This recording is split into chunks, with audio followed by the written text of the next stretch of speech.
नमस्कार, आप देख रहे हैं बिग डिबेट और आपके साथ मैं हूं दीपेश जैन। वनवासियों और वन विभाग के बीच विवाद कोई नई बात नहीं है, लेकिन पिछले कुछ समय से मध्य प्रदेश में जिस तरह के हालात बने हैं वो अच्छे संकेत नहीं कहे जा सकते। ताज़ा मामला बुरहानपुर में सामने आया, जहां वन विभाग की टीम जब जंगल काटने के आरोपियों के लिए सर्च वारंट लेकर पहुंची तो कुछ वनवासी हथियार लेकर सड़कों पर उतर आए और यहां पर जमकर हंगामा प्रदर्शन किया गया। धारदार और खतरनाक हथियारों के साथ वनवासियों का प्रदर्शन कई सवाल खड़े कर रहा है कि आखिर इन वनवासियों को कौन उकसा रहा है जो कानूनी कार्रवाई में बाधा पैदा कर रहे हैं। चर्चा इसी मुद्दे पर करेंगे, पहले देखिए रिपोर्ट।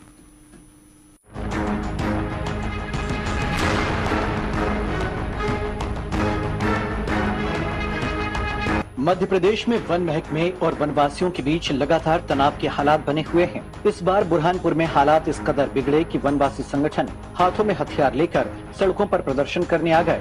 पूरा मामला जिले के सीवल का है, जहां 1 महीने से लगातार सागौन के जंगलों की अवैध कटाई हो रही है। सागौन की लकड़ी बेचकर खाली जमीन पर अवैध कब्जा करने का षड्यंत्र चल रहा है। यहां तक कि वन विभाग के कर्मचारी और पुलिस भी अपनी जान की खातिर यहां केवल नाम मात्र की गश्त कर रहे थे। लेकिन इसके बाद जब मामला मीडिया में आया तब हड़कंप मचा और वन विभाग की टीम सर्च वारंट लेकर आरोपियों की गिरफ्तारी करने पहुंची। लेकिन इसके जवाब में फॉरेस्ट टीम के खिलाफ आदिवासी वर्ग के लोग धनुष बाण, कुल्हाड़ी और फरसा लेकर सड़क पर आ गए। फॉरेस्ट टीम जंगल में पेड़ काटे जाने पर सर्च वारंट लेकर पहुंची थी तो महिलाओं ने टीम से झूमा झटकी की और पथराव भी किया। इसके बाद फॉरेस्ट टीम मौके से वापस लौट आई और सीधा नेपानगर थाने जाकर इसकी शिकायत की। इसके बाद अतिक्रमणकारियों ने सीवल में धनुष बाण, फरसे और कुल्हाड़ी के साथ प्रदर्शन किया। इस मामले में एसपी राहुल कुमार लोढ़ा ने कहा कि सीवल में आदिवासियों का मुख्य नेता सूर्या और उसकी पत्नी और भाई प्रताप और 25 से 30 महिलाओं ने पथराव किया। ये लोग जंगल काट रहे थे और इकट्ठा होकर बाहर आए। इसके बाद वापस जंगल में भी चले गए। 3 साल में फॉरेस्ट और पुलिस टीम पर 10 से ज्यादा हमले हो चुके हैं। इन हमलों में कई बार ग्रामीण भी घायल हुए। इसी महीने 11 अक्टूबर को जामुन नाला और 19 अक्टूबर को बाकड़ी में वन कर्मियों पर हमला हुआ। बुरहानपुर में, खरगोन में और बड़वानी में भी अतिक्रमण आकर बस गए हैं। वहीं सिरोंज में भी कुछ दिन पहले इसी तरह के हालात पैदा हुए थे, जहां वन विभाग की फायरिंग में एक आदिवासी की मौत हो गई थी और तब वन विभाग के स्टाफ पर एफआईआर दर्ज कर ली गई थी। खैर, ये मामले बढ़ते जा रहे हैं। अब देखना है कि सरकार और वन विभाग क्या वाकई वन माफियाओं पर नकेल कस पाते हैं या फिर वनवासियों की आड़ में वन माफिया अपना गोरख धंधा जारी रखते हैं। Bureau report, DNN news.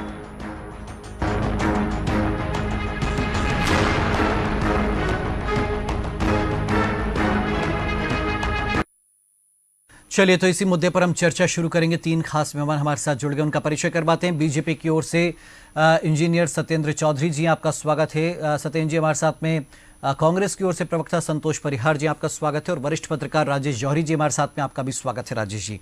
पहला कमेंट सत्येंद्र जी आपसे ही, ये क्यों ऐसे हालात पैदा हो रहे हैं कि वन विभाग के खिलाफ वनवासी हाथों में तीर कमान, कुल्हाड़ी, फरसे लेकर आज बुरहानपुर में प्रदर्शन करने उतरे?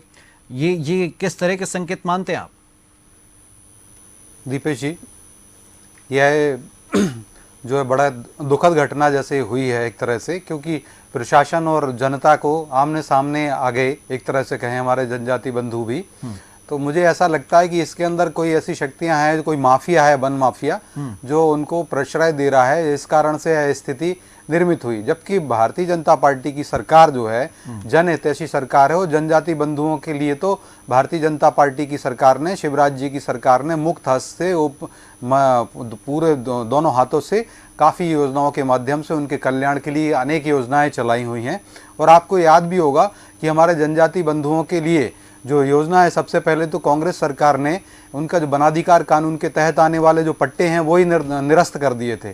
तो अभी माननीय शिवराज जी ने लगभग 3 लाख हमारे जनजाति बंधुओं के 3 लाख पट्टे, 3 लाख घर, मतलब कि करोड़ों जनजाति बंधुओं को, हमारे यहाँ 1.5 करोड़ के आसपास जनजाति बंधु रहते हैं मध्य प्रदेश के अंदर, उन सब के लिए वनाधिकार कानून के तहत घर देने का काम भी माननीय शिवराज जी ने किया। और ये बहुत बड़ी बात है। और अनेक योजनाओं के द्वारा हजारों करोड़ रुपए, क्योंकि मात्र 600-700 करोड़ रुपए जनजाति बंधुओं के लिए दिए जाते थे 2003 में। और अभी की स्थिति में ये है कि जो बजट है मध्य प्रदेश सरकार का, वह हजारों करोड़ का बजट है। लगभग 15 गुने से ज़्यादा का बजट मध्य प्रदेश सरकार, शिवराज जी की सरकार दे रही है, जिससे कि हमारे जनजाति बंधुओं का कल्याण हो और अनेक प्रकार की योजनाओं का लाभ उनको मिल रहा है। लेकिन फिर अगर आप कह रहे हैं कि ये साजिश है, तो आपको नहीं लगता कि साजिश का पर्दाफाश होना चाहिए, जो मास्टरमाइंड हैं वो सामने आना चाहिए? लेकिन अभी स्थिति तो ये है ना सत्येंद्र जी कि वन विभाग के लोग ही वहाँ जाने से बच रहे हैं, डर रहे हैं, उनको जान का खतरा है। तो ऐसे में फिर ये लोग कब सामने आएंगे? और ये जंगल तो कट रहे हैं, ये सच्चाई है।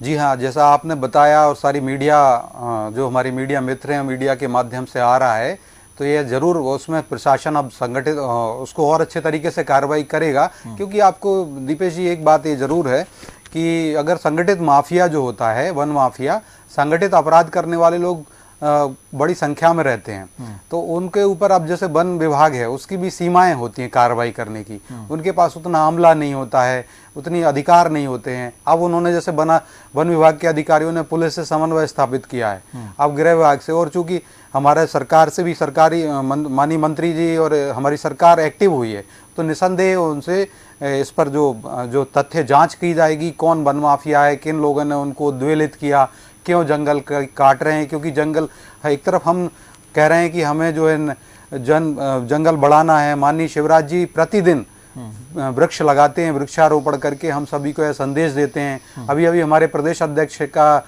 माननीय वी डी शर्मा जी का जन्मदिन भी निकला है दिवाली के दिन, तो उन्होंने भी यही अपील की थी कि उनके होर्डिंग बैनर पोस्टर ना लगाए जाएं, वृक्षारोपण करें। तो यह बड़ा दुखद आ जाता है क्योंकि हम लोग सतत कहते हैं कि वृक्षारोपण करें और वृक्ष बचाएं, और यहाँ पर आपने नहीं, तो फिर ये केवल वन माफिया है या फिर इसके पीछे कोई पॉलिटिकल साजिश भी है, कोई पॉलिटिकल एंगल भी आपको लगता है?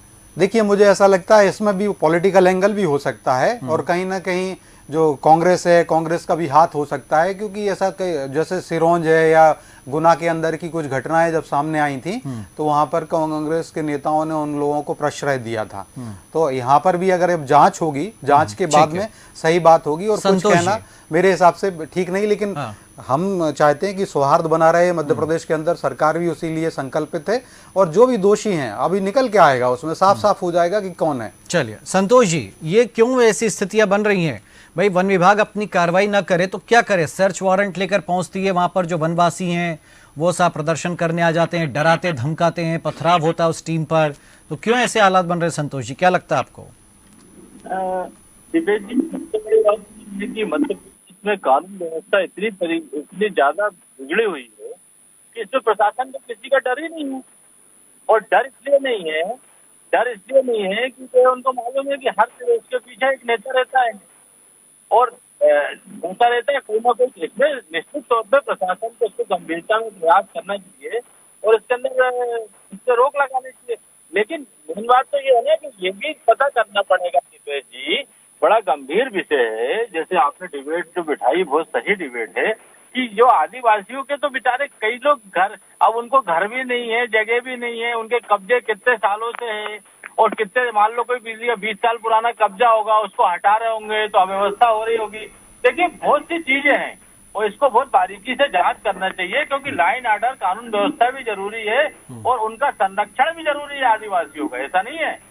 और ये सालों से ये मध्य प्रदेश में जो सरकार जो है, बेलगाम सरकार, जो आदिवासियों के पट्टे दिए थे वो भी निरस्त हो गए हैं, उनकी सुविधाएं खत्म हो रही है और लोग एकदम हाथ पैर पे आ गए हैं। तो ऐसी नौबत आ रही है, ये बिल्कुल गलत है और सरकार को इसके अंदर ध्यान देने की। जो हाथ पैर पर आ गए तो क्या वो सागौन की जंगल काटेंगे, फिर वहां पर कब्जा कर लेंगे, फिर अगर वन विभाग कार्रवाई करेगा तो उन्हें डराएंगे धमकाएंगे? फिर ये कैसे वनवासी हो? भाई वनवासियों को तो हम बहुत भोला मानते हैं, होते भी हैं, तो ये आपको फिर क्या लगता है कि कोई इनके पीछे है ताकत जो उनसे सब करवा रही है? नहीं दिपेश जी, आप बात बिल्कुल सही कह रहे हो। आदिवासी को भोला मानते हैं, आदिवासी निश्चित तौर पे भोले हैं। इनके पीछे कौन से जो है माफिया जो लगा हुआ है, जो सरकार के जो है नाक के नीचे जो है जो जंगल कटवा रहा है, प्रशासन को उसमें देखना चाहिए ना। प्रदेश का गृह मंत्री सुबह नहा धोआ के जो है, सुबह कांग्रेस की बात करता है, शाम तक कांग्रेस की बात करता है। जांच करे ना उसके अंदर, ये तो लाइन ऑर्डर की बात है ना। जो भी करे उसके ऊपर कार्रवाई होना चाहिए। लक्कड़ चोर हो चाहे रेत माफिया हो, तो पूरे अराजकता की स्थिति बनी हुई है मध्य प्रदेश के अंदर। और इसमें ध्यान किसको देना चाहिए? भारतीय जनता पार्टी को देना चाहिए। और इसलिए देना चाहिए ये जो है एक कानून व्यवस्था की सवाल है, लाइन ऑर्डर का सवाल है। और दिपेश जी, कि सत्येंद्र जी इसके आपकी पीछे बात का जिसका भी जवाब हाथ दे रहे हो, हैं। उसके ऊपर जो है प्रशासन को कार्रवाई करने ही तो गए थे, अब कोई डरा के भगा देगा वहां, ऐसे हालात बन जाएंगे तो फिर क्या सेना उतार दें क्या? लेकिन सत्येंद्र जी कुछ कह रहे हैं आपकी बातों पर। जी सत्येंद्र जी। जी मैं बता दूं आपको, यह इस प्रकार से बात हो रही है। अभी ये जवाब दें कि इन्होंने क्यों 3 लाख हमारे जनजाति बंधुओं के पट्टे निरस्त किए। अभी कह रहे आदिवासियों के पट्टे निरस्त हुए, जबकि कांग्रेस की 15 महीने की कमलनाथ सरकार ने 3 लाख जनजाति बंधुओं के वनाधिकार कानून के तहत जो पट्टे वो निरस्त कर दिए थे। और ये बहुत महापाप कांग्रेस ने किया। बनाते हैं झुटवैया नेता वहाँ पे, हाँ संतोष जी कौटिल्य देते हैं, जंगल कटवाते हैं, तो इसमें जांच अरे भैया आप अपने समय बोलिएगा ना। देखिए बातें जो कर रहे हैं, अरे भैया आप अगर इतने ये कांग्रेस जनजाति बंधुओं को अभी कह रहे हैं भोले होते हैं, और इनकी जब 15 महीने की सरकार थी तो इन्होंने हमारे भील बंधु जो भील जनजाति वर्ग है उसको शराब पीने वाला बताया और लुटेरा बताया था, डाकू बताया था। और पाठ्यक्रम में किताबों में ये पूरा का पूरा फ्रेज पूछा था। शिक्षा विभाग में, हमारे उच्च शिक्षा विभाग में ऐसा काम, ये पाप करने का काम। लकड़ी चुरवा रहे हो, रेत माफिया से जुड़े हुए। अरे सारी माफिया और सबको प्रश्रय देने वाली कांग्रेस है। अत्याचार में नंबर 1। अरे कांग्रेस है भाई। बात करते अरे हर अत्याचार में कांग्रेस नंबर बन रही है। और आपको बता दूं, आज अगर ये जनजाति बंधुओं के पाप उनके पैर पर कुल्हाड़ी मारने का काम कमलनाथ जी की सरकार ने किया। चलिए हम राजेश जी को समझते हैं, राजेश जी को सुनते हैं और उनसे समझते हैं। ठीक है, चलिए मैं दोनों को रोकना चाहूंगा। संतोष जी एक मिनट। हाँ ठीक है, चलिए पट्टे वट्टे तो ठीक है, लेकिन अभी ये जो खुला खेल चल रहा है जंगल साफ करने का, राजेश जी तो आप तो काफी करीब से देखते आए हैं इस पूरी ट्राइबल जनजाति को, वहाँ क्या चलता है, झाबुआ, बड़वानी, अलीराजपुर, बुरहानपुर क्या चलता है? राजेश जी बताइए कि ये क्यों अब ऐसा हो रहा है? जी दीपेश जी, ये आपका चैनल पहला चैनल नहीं है और ये डिबेट नहीं है जिसमें हमने हर बार खुल के कहा है कि आदिवासियों को एक अलग तरह की शक्तियां हैं जो कि अलग तरीके से उद्वेलित करके और कुछ और कराना चाहती है। उनका मेन उद्देश्य कैसे भी बढ़ाती ये है कि आप तो भिड़ जाओ ताकि गोली चले, मरे और ये इसको बालाघाट बनाया जा सके, बस्तर बनाया जा सके। क्योंकि जब तक लोग मरेंगे नहीं, जब तक लोगों की लाशें नहीं उठेंगी, तब तक उनके परिवार वाले गुस्से में नहीं आएंगे। तो उनके गुस्से में आने के लिए कोई उस भोले वाले आदिवासियों से कुछ लोग खेल रहे हैं। अब दूसरी बात यह है कि भाजपा कांग्रेस पे इल्जाम लगा रही है, कांग्रेस भाजपा पे इल्जाम लगा रही है, और अभी सत्येंद्र जी ने कहा कि वो माफिया हो सकता है। एक निवेदन है भाजपा से और एक निवेदन है कांग्रेस से भी कि माफिया जैसी छोटी चीज समझने की गलती ना करें। ये नक्सलवाद का बहुत छोटा सा जो अंकुरित होता हुआ एक वो है, अंकुर है उसका, नक्सलवाद का। और इसी तरीके से कोई ऐसा नहीं है कि साल 2 साल में नक्सलवाद आता है, ऐसे ही 5-10 सालों में जब इस तरह की घटनाएं लगातार होती हैं, अब कहीं का भी नक्सलवाद पड़ेंगे। नक्सलवाद अपने देश का ही दूसरे देशों में भी जहां जहां पे भी होता है वो ऐसे ही धीरे धीरे करके होता है। और दोनों पार्टियों को लग रहा है कि भले ही उनको वोटों का लग रहा होगा कि आदिवासी वोटों का, लेकिन दोनों को समझ में एक बात आ जानी चाहिए कि इन दोनों का जो ग्राउंड है वो खिसकता जा रहा है। ना बीजेपी रहेगी ना कांग्रेस रहेगी, वहां पे दूसरे ही लोग आएंगे और उनको उनका साफ कहना रहता है। अभी पंचायत चुनाव में एक गांव में 100% आदिवासी गांव था, तो हम लोग ऐसे पूछा उससे कि सरपंच आपको कौन बना, तो उन्होंने कहा फलानी पार्टी का। अपन नाम नहीं ले रहे किस पार्टी का। तो उसमें से एक लड़का जो है 20-22 साल का, जो अभी थोड़े दिन पहले कॉलेज पढ़ के निकला है, वो कहता है कि पूरा आदिवासी गांव में फिर भी दूसरी पार्टी जीत गई। अब आप ये चिंता समझिए, ये चिंता कोई छोटी चिंता नहीं है। अब तीसरी बात ये है कि वन अधिकार अधिनियम पे सब लोग अपनी अपनी पीठ थपथपाते हैं। कांग्रेस कहती है कि वन अधिकार अधिनियम लाई और उससे आदिवासियों की किस्मत बदली, और भाजपा कह रही है उन्होंने पट्टे नहीं दिए और उन्होंने पट्टे दिए, मतलब निरस्त कर दिए। आपको दीपेश जी, आप इस डिबेट के बाद चेक करिएगा, उसमें जो वन अधिकार अधिनियम जब आया था 2005 या 6 में आया था, तो उसके ऊपर जो सबसे पहले उसके खिलाफ एक पिटीशन लगाई थी, उसमें हम 3 लोग थे अलग अलग, एक कर्नाटक का था, एक तमिलनाडु का और एक मध्य प्रदेश का राजेश जोरी। और जो उसमें पूरा स्टडी किया था, क्योंकि लाखों हेक्टेयर जमीन, मिलियंस ऑफ हेक्टेयर जमीन जो है फॉरेस्ट की जैसे ही आया, क्योंकि पंचायत का ठहराव प्रस्ताव होना है और पंचायत में एक आदमी ने चोरी करी, दूसरा आदमी इस चोर को हेल्प करेगा, ये चोर उसको हेल्प करेगा, और सब एक दूसरे को उसमें सहमति बनती है। तो ग्राम सभा में सब एक दूसरे के पट्टे को, एक दूसरे के कब्जे को पुराना बता देंगे, और जो एक डेडलाइन तय करी गई थी उस डेडलाइन का बता देंगे और वो पट्टा हो जाएगा। उस चक्कर में बिल्कुल इसे वहां की आम भाषा में, आदिवासी भाषा में बोलते हैं फाड़ना। जमीन फाड़ना। जैसी बारिश होती है और अधिकारियों की, सरकारी लोगों की आवाजाही कम होती है तो तुरंत जमीन फाड़ लेते हैं वो, और बारिश खत्म होते होते तक तो उसमें सोयाबीन बो चुके होते हैं। तो अब सवाल ये है कि हमें आपस में, बीजेपी कांग्रेस आपस में लड़ती रहेगी और ये जो स्थितियां बन रही हैं ये ना बीजेपी रहेगी। आपको, हमें तो चिंता ये है कि हम अपने खेत तक कैसे जाएंगे आज से 10 साल बाद, क्योंकि वहां पे स्थितियां अभी से ही बिगड़ने लगी हैं, अभी से ही।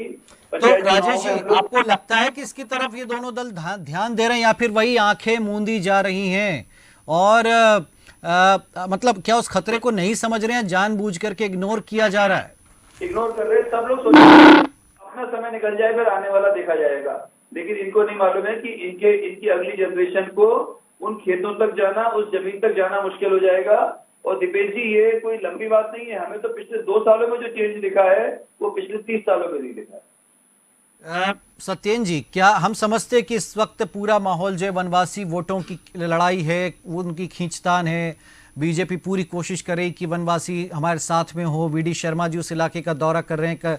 राजस्थान में एक बड़ा आयोजन होने वाला है जहां पर कुल 1500 भीलों ने शहादत दी थी। वहां पर एक बहुत भव्य आयोजन होने वाला है। मोदी जी आएंगे और तमाम चीज़ें, एमपी के सीएम जाएंगे, राजस्थान के सीएम। तो हम तो समझ रहे हैं कि तमाम कवायद यही है, लेकिन क्या इस वजह से हम अपने जंगल कटते देखेंगे? क्या हम इसी तरीके से माफियाओं का वहाँ पर कब्जा होते देखेंगे? क्या वन विभाग के कर्मचारियों का क्या कसूर है कि सिरोंज में वो कार्रवाई करते हैं, एक व्यक्ति की मौत हो जाती है, फिर वन विभाग के लोगों पर ये FIR दर्ज होती है, फिर वो कह देते साहब हम तो नहीं जाने वाले, ये रखिए आप अपने हथियार, लाठी रखिए, हथियार तो ये नहीं, लाठी रखिए, हम तो अब काम नहीं करेंगे। तो फिर काय के लिए वन विभाग, काय के लिए वन महकमा, काय के लिए सब खाना पूर्ति, जब जंगलों पर इसी तरह कब्जे होते देखना है? तो देखिए दीपेश जी, मैं ये तो बता दूं कि ये सीधा सीधा माफिया, और जिस प्रकार से जो चिंता वरिष्ठ पत्रकार मानी जौहरी जी ने व्यक्त की, मैं उसी पे ही बता दूं कि कहीं ये इंस्टिगेट किया गया है उनको। और जनजाति बंधु भारत के कल्याण के लिए, भारत की स्वतंत्रता में भी उनका अमूल्य योगदान रहा है। भगवान बिरसा मुंडा हों या टंट्या मामा हैं हमारे, इन सब के साथ हजारों जनजाति बंधुओं के जो स्वतंत्र संग्राम सेनानी, उन सब ने भारत निर्माण में अपना योगदान दिया है। आज भी हमारे जनजाति भाई योगदान दे रहे हैं भारत के निर्माण में। तो मैं ऐसा नहीं मानता कि सारे जनजाति बंधु इस प्रकार से दुष्प्रवृत्ति रखते हैं, लेकिन हाँ, कुछ लोग उनको हवा देते हैं। और जैसा ये नक्सलवाद जैसे जो विचारधारा के लोग हैं, माओइस्ट विचारधारा के लोग हैं, वह हो सकते हैं। कांग्रेस ज़रूर उकसाती रहती है। और जैसा कि माननीय चौधरी जी ने कहा, मैं बता दूं, जौहरी जी ने कहा, जौहरी साहब ने बोला कि वनाधिकार कानून के पट्टे कांग्रेस ने तो कतई नहीं दिए, कांग्रेस ने निरस्त तौर कर दिए। जो हमने 2005 से जनजाति बंधुओं के कल्याण के लिए उनको घर दिए, वो कांग्रेस ने इतना बड़ा पाप किया था, कमलनाथ जी की सरकार ने उनको बेघर कर दिया था। सोचिए आप, 3 लाख नहीं, देखिए, मैं पट्टा देना नहीं देना ये मेरी डिबेट का विषय नहीं है। मेरी डिबेट ये है कि साहब वहां पर जंगल कट रहे हैं, अगर वन विभाग के लोग कार्रवाई के लिए जाते हैं तो उनको उल्टे पैर लौटाया जा रहा है। और क्या लोकतंत्र में, स्वतंत्र भारत में किसी को भी इजाजत है क्या? भाई PFI पर कार्रवाई हो रही, कल को वहां भी आपत्ति ऐसी आने लगे तो फिर ये इस तरह के हालात नहीं लगता आपको कि इनको जल्द दुरुस्त करना चाहिए? या फिर नहीं साहब, वोट बैंक का सवाल है, इसलिए अभी हमें चुप बैठना है, जो हो रहा है होने दीजिए, ये रवैया नहीं होना चाहिए? नहीं दीपेश जी, ऐसा नहीं है, बिल्कुल भी नहीं है। आपने जो कहा है, मीडिया ने जो विषय उठाया है, और मैंने आप देखिए, आप अगर ये सरकार, अगर आप जो कह रहे हैं ऐसा होने देना होता तो वन विभाग वहां जाता ही नहीं। वन विभाग, मैंने आपको पहले जंगल तो 1 महीने से कट रहा था सत्येन जी, नहीं, जंगल 1 महीने से कट रहा था। जब मीडिया में खबरें आई कि भाई वन विभाग के लोग ही बच रहे हैं, डर रहे हैं, तब मजबूरी में जाना पड़ा। अब गए तो वहां भी देखिए क्या हो रही स्थितियां। देखिए वही मैं कह रहा था दीपेश जी, यह जो सर्च वारंट देना और उसको करना, ये एक दिन का काम नहीं है। वन विभाग भी लगा हुआ था उस कार्रवाई में। हाँ, ये जरूर है कि वन विभाग के पास उतने संसाधन नहीं होते, जिसके कारण वो असहाय अपने आप को महसूस करते रहे, और उसके कारण आपने देखा जो वापस आए। लेकिन अब प्रशासन भी कार्रवाई करेगा, इस घटना की पूरी जांच होगी। जो सही मायने जो वास्तविक दोषी हैं, अगर कोई वहाँ संगठन है जो उनको उत्प्रेरित कर रहा है, आंदोलित कर रहा है, जो गलत कार्य के लिए उद्दोलित कर रहा है, उस पर भी कार्रवाई होगी। ऐसे लोगों को भी छांटा जाएगा, उन पर कार्रवाई की जाएगी। साथ ही साथ जो निरपराध हैं, जो माननीय शिवराज जी ने कहा है, अपराधियों के लिए माननीय शिवराज जी वज्रदंड से भी ज्यादा कठोर है, वज्रदंड चलेगा। और हमारे जो जनता है वो उसके लिए पुष्प से ज्यादा सुकोमल है, तो वो भी चलेगा। और देखिए, जनजाति बंधु हमारे यहाँ बिल्कुल भारत के निर्माण में, मध्य प्रदेश के निर्माण में अपना उनका अमूल्य योगदान है। आज आत्मनिर्भर मध्य प्रदेश और आत्मनिर्भर मैं भारत बना संतोष रहे जी से हैं। पूछता हूं, चलिए यार ये सब, ये तो भाषण के और निबंध के लिए बहुत अच्छी लगती लाइन है सर, जो सच्चाई है, जो वन विभाग का स्टाफ महसूस कर रहा है सर, उस चीज को समझिए कि वन विभाग के लोग डर रहे हैं उधर जाने से। ये हम लिखने पढ़ने बहुत अच्छी लगती है निबंध में और भाषण में। संतोष जी भाई, आप लोग भी क्या करते हैं?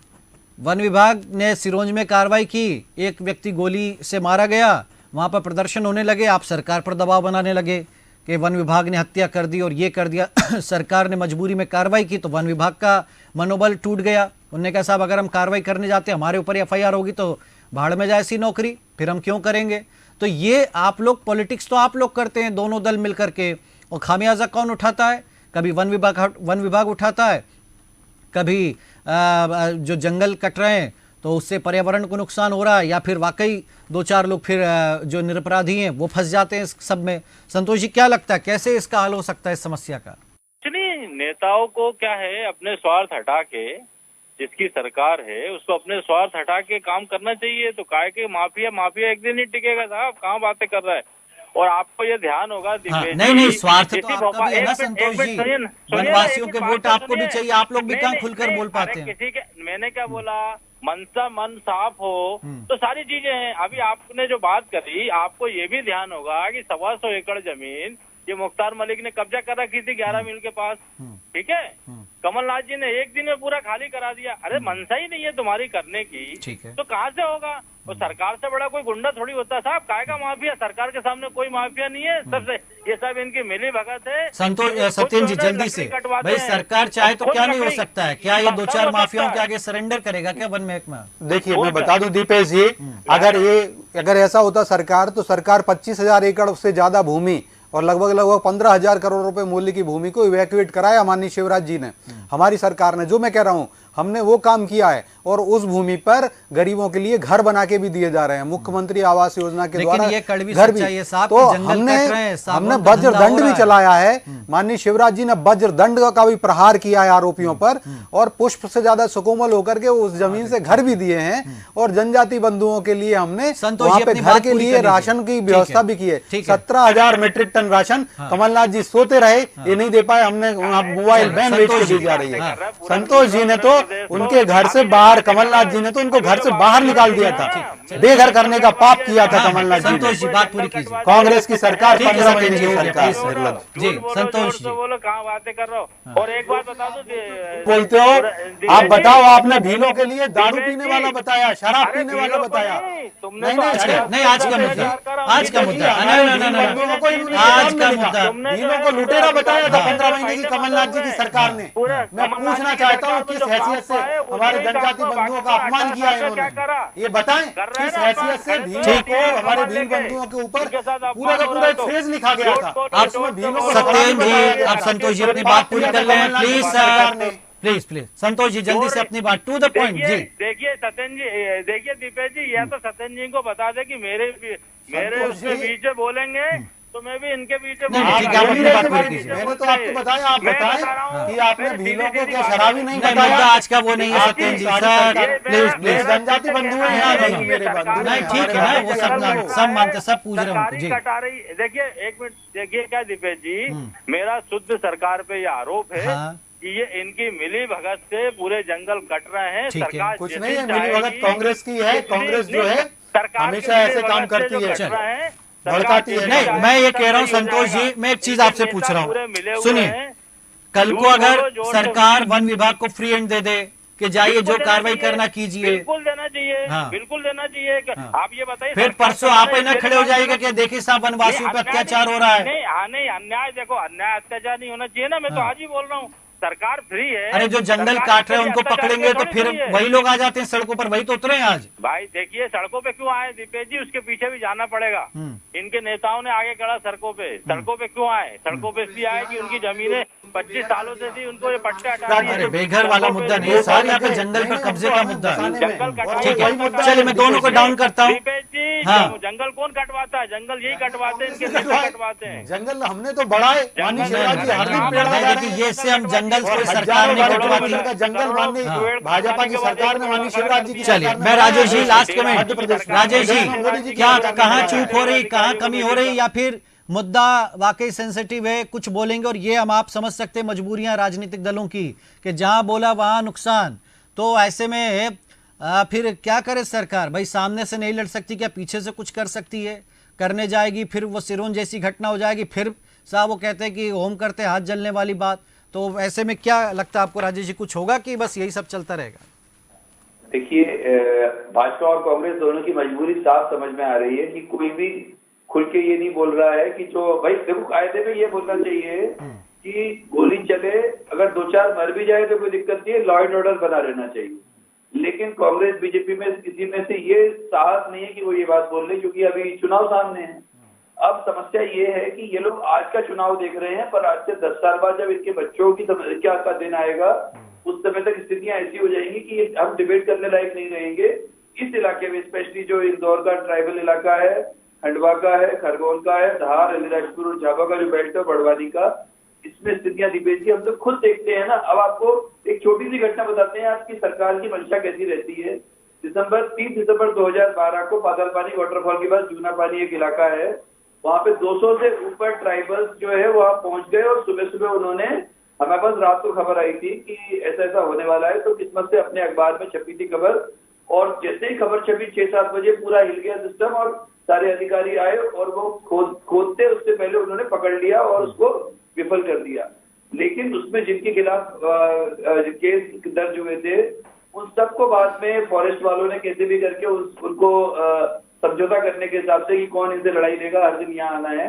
आज एक के ऊपर भी नहीं है, अब फिर से उसी इलाके में कार्रवाई हो रही है। अब दूसरी एक घटना, छोटी सी घटना है 2009 की, उस रैली में एक उदयपुर, हाटपिपलिया और बागली में मजदूर दिवस पे एक रैली निकली थी आदिवासियों की, जो CPI-M ने निकाली थी।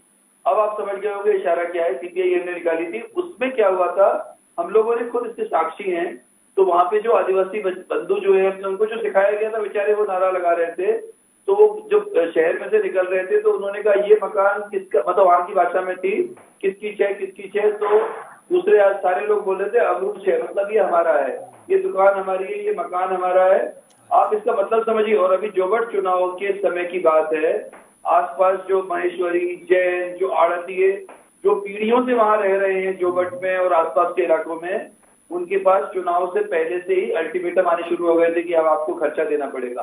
तो ये खर्चा देना पड़ेगा, ये वही है जो बस्तर और बालाघाट पे हो रहा है, वही चीज है ये, वही चीज है। हाँ, तो इसको समझना पड़ेगा कांग्रेस और बीजेपी को। ये सिर्फ एक दूसरे पे इल्जाम लगाते रहेंगे तो सब कुछ हाथ से निकल जाएगा और उसके बाद फिर कुछ नहीं बचेगा। फिर आप कोबरा फोर्स लगाएंगे, फिर आप आर्मी बुलाएंगे, हेलीकॉप्टर लगाएंगे, सब कुछ करेंगे, CRPF लगाएंगे, लेकिन वो हाथ में नहीं आएगी। तो हमें लगता है इस मामले को गंभीरता से लेना चाहिए। आखिर कैसे ना वन विभाग सरकार की नाक के नीचे जंगल के जंगल साफ। और सत्येंद्र जी 10 सेकंड में जी क्या कहना चाहेंगे? वरिष्ठ पत्रकार राजेश जोरी जी ने बहुत अच्छी बात उठाई कि हम रहे, हमारा देश रहना चाहिए। तो माननीय मोदी जी की सरकार नक्सलवाद के ऊपर बहुत बड़ा प्रहार किया और आप देखिए विगत 8 सालों में 80% से ज्यादा नक्सलवाद की जो घटनाएं हैं वो काफी नए कंट्रोल स्वरूप किया में आ जाती है। और सिमी बंद किया, PFI आ गया, PFI बंद किया, किसी और रूप में आ जाएंगे। नहीं, लेकिन ये लड़ाई सतत है। दीपेश जी बिल्कुल सही, घटनाएं कम कर दी। देखिए पहले